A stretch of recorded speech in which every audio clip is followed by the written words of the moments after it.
শুধু দুনিয়ার বুকে স্মৃতি রেখে গেলেন ঈশ্বরদী পৌর বিএনপির সাবেক সভাপতি আখতারুজ্জামান।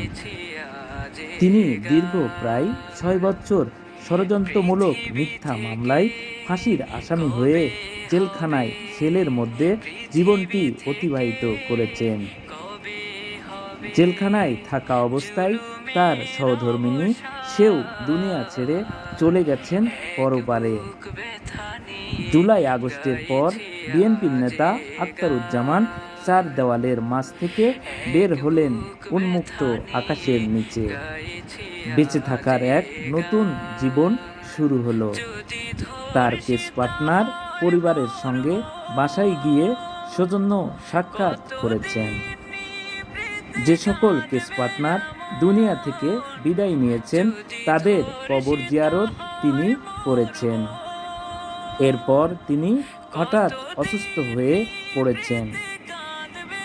এই দুনিয়ার মায়া মমতা ছেলে সন্তানকে ছেড়ে দুনিয়া থেকে তাকেও বিদায় নিতে হলো।